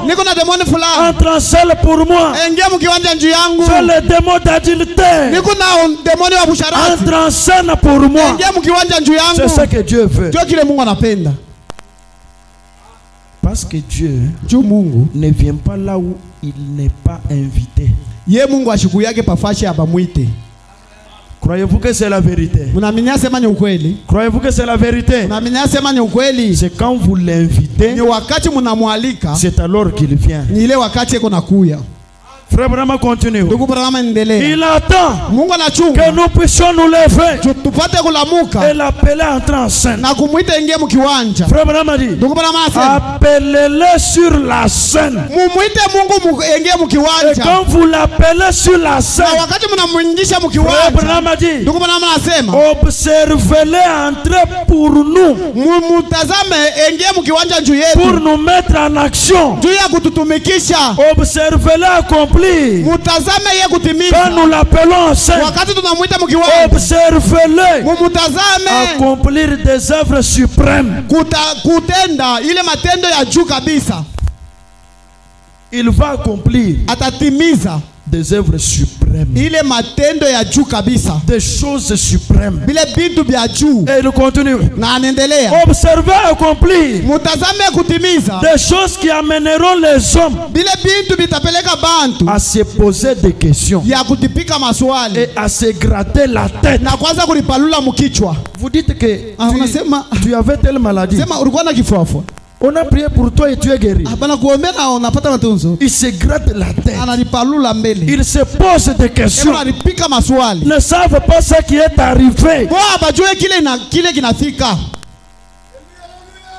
Quand est-ce que Dieu fait ça? Wakati gani Mungu anafanya Quand hivi? il est appelé en scène, Wakati unamwalika mkiwanja, c'est vous ni mwe qui l'appelez en scène. ile mnamuita Mungu Et mkiwanja, lui na yeye Mungu descend. eko nashuka.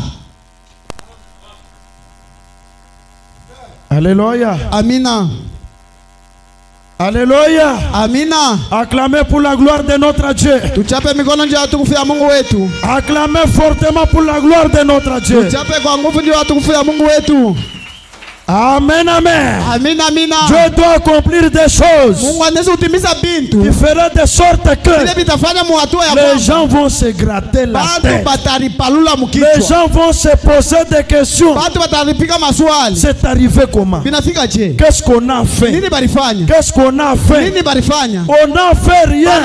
Tufanye kitu, Mais Dieu, lui, lakini Mungu yeye était là, alikuwa hapo, obligé de tenir sa mwenye parole. kulazimisha ya kushika sauti yake. Amen. Amina, Obligé mwenye kulazimisha de tenir sa parole. ya kushika wala kutimiza sauti yake. Que Dieu te donne aussi un témoignage. Mungu akupatie pia ushuhuda, Que tu témoignes aussi pour Dieu. upate kushuhudia juu ya Dans Mungu. cette église, Mwenye kanisa ne témoigne pas seulement les témoignages des autres. wewe ushuhudie paka ushuhuda ya batu bengine. Ne témoigne pas seulement pour les autres. Usishuhudie paka njuu ya Quand bengine. tu témoignes pour les autres, Wakati unashuhudia njuu ya dites bengine, aussi à Dieu, mwambie pia oh Mungu, Seigneur, oh Bwana, donne-moi aussi un témoignage. unipatie pia ushuhuda yangu. Laissez-moi encore aller plus loin. Uniache mbele niende mbali tena. Vous voyez, quand quelqu'un est guéri, Unaona wakati mtu anatunzishwa, ce que ça veut dire, ile napenda kumaanisha c'est que le Créateur, kusema muumbaji il est descendu. anashuka, Il a quitté le ciel. anatoka kumbingu, Il a touché le corps de cet homme-là, anagusa mwili ya ule mtu de alikuwa cette mgonjwa, femme-là. ya ule C'est mtu. pourquoi il est guéri. Ndio kwa maana Il a anapata nafasi. trouvé la grâce d'être touché par Dieu. Ule mtu alikuwa mgonjwa anapata neema ya kukusiwa na Maintenant, Mungu. quand tu témoignes pour les autres, Na wakati unashuhudia ndio dis bengine, aussi, Seigneur, mwambie pia Bwana, si je suis ton fils, kama niko mtoto yako, si je suis ta fille, kama niko binti si wako, toi Dieu tu me connais, kama wewe Mungu unanijua, donne-moi aussi un témoignage. unipatie pia ushuhuda yangu. Que je ne sois pas un spectateur. Nisibakie mpaka mtu wa kuangalia miujiza ya bengine. Amen. Amina, Alléluia. amina. Dites à celui qui est à côté de toi, Mwambie yule kwa pembeni yako, dites à Dieu de te donner aussi un témoignage. umwambie Mungu akupatie pia ushuhuda.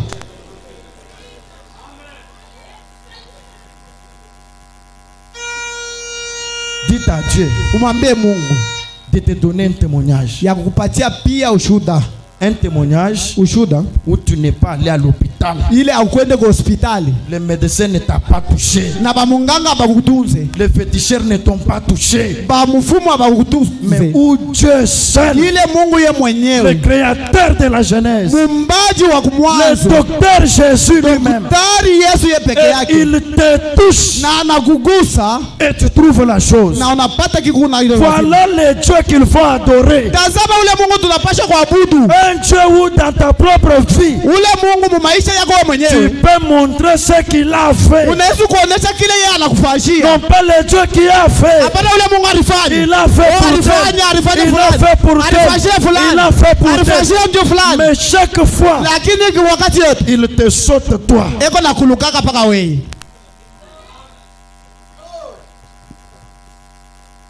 Amen. Amina. Alléluia. Amina. Amen, amen. Amina, amina. Appelez-le sur la scène. Et Jésus descend. Il va le faire.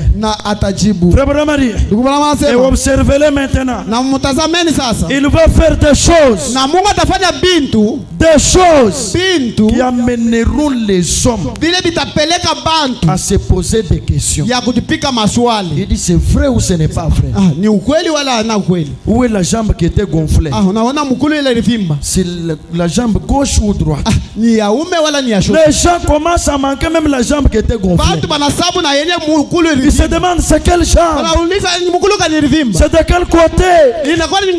Tu avais quelle maladie? Et cela est disparu. Voilà ce Dieu-là que nous adorons. Amen. Amina. C'est ce Dieu que William Branham a amené. Frère Branham continue. Il dit ceci. Des choses qui vont amener des gens à se gratter la tête et qu'ils ne comprennent pas. Frère Branham dit, il est le Dieu de l'histoire et un Dieu du jour présent. Mais qu'est-ce qu'il attend quand nous voyons ce qu'il a fait? Ce qu'il a fait. Maintenant il attend quoi pour le faire aujourd'hui? Il attend d'être appelé haut de l'histoire. Oh Seigneur, toi celui qui a fait ça dans la Bible, tu as fait ça dans le Nouveau Testament, tu as fait ça du temps de Salomon, tu as fait ça du temps de Enoch, du temps de Josué, du temps de celui-ci, et tu as fait ça aujourd'hui. Seigneur, tu as fait encore ça. Tu as fait encore ça. Maintenant, je t'appelle sur la scène. Voici mon cas. Et lui attend ça. Il veut que vous le fassiez. Que vous puissiez l'appeler hors l'histoire. Ce que tu as fait, c'est de l'histoire. Maintenant, guéris-moi, Seigneur. Hier, tu m'as guéri de telle maladie. Mais aujourd'hui, je souffre ça. Que le même Dieu là me guérisse encore aujourd'hui. Parce qu'il est mort pour ça. Voilà ce que Jésus cherche. Inclinons les têtes. Inclinons les têtes. Maintenant, celui qui avait l'épilepsie l'a avancé. Inclinons maintenant les têtes et nous avons les yeux fermés. Faites attention, les démons de l'épilepsie, on peut les chasser. Il quitte. Il peut entrer dans celui qui ouvre les yeux.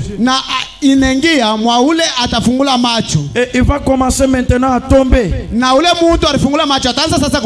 D'abord l'épilepsie. D'abord les démons d'épilepsie. J'aimerais chasser d'abord les démons de l'épilepsie.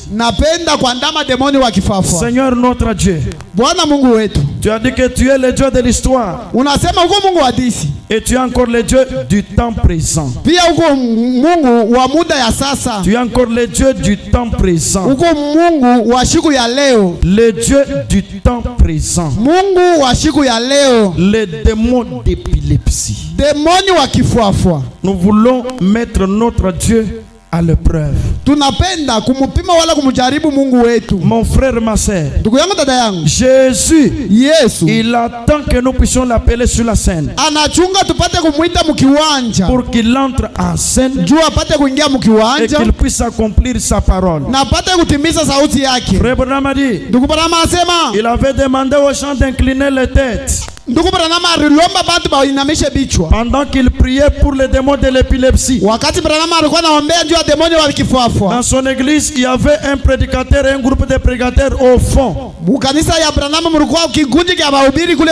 Branham a chassé les démons de l'épilepsie. Les démons refusaient de sortir. Branham a détecté quelque chose.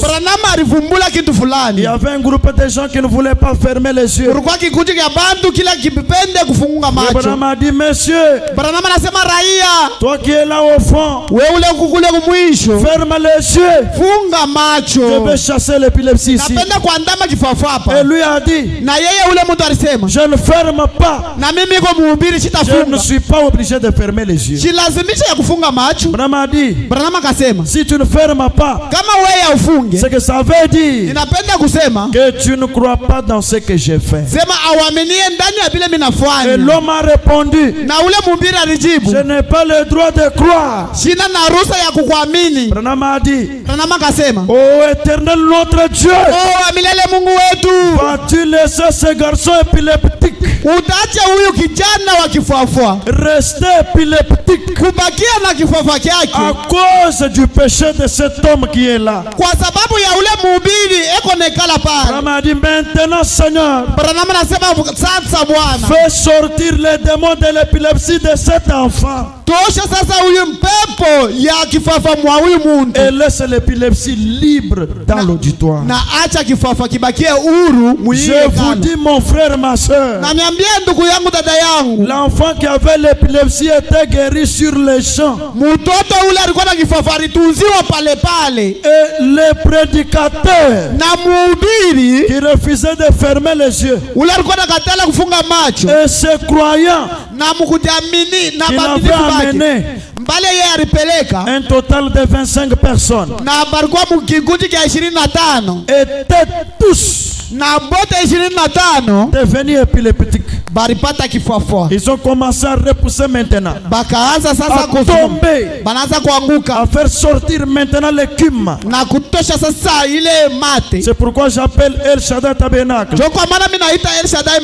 de fermer les yeux. Fermer les yeux. Là-bas on nous balance un cantique.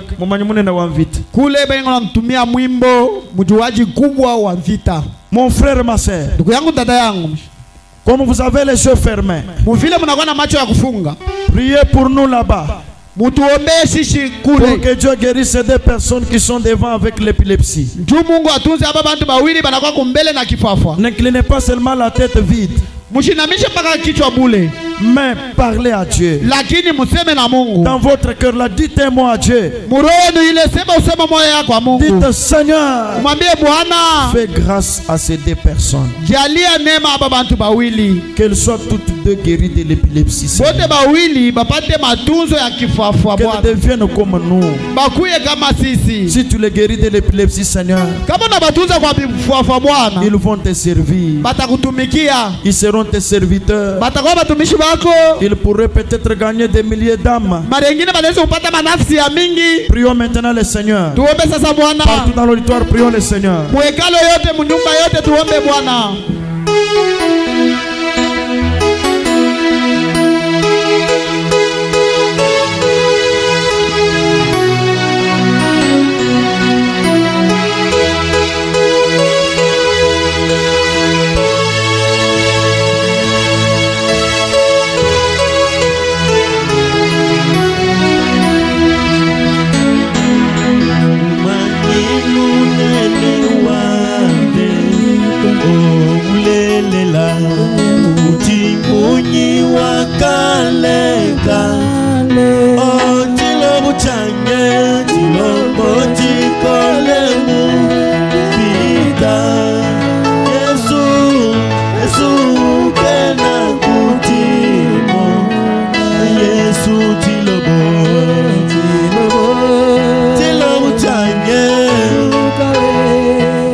Nous allons maintenant prier tous.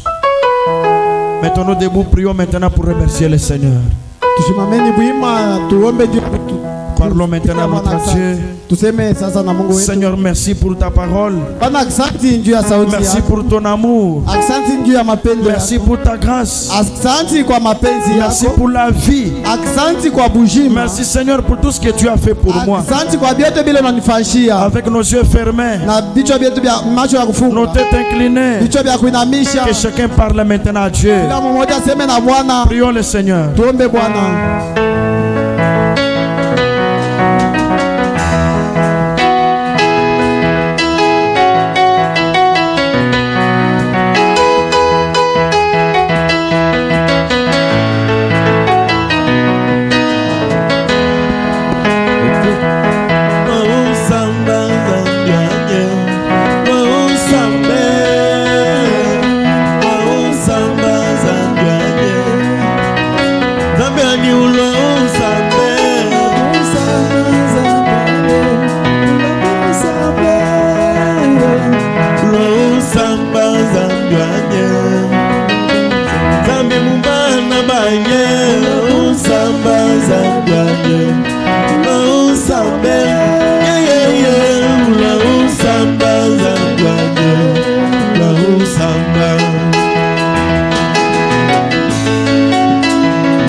Hallelujah.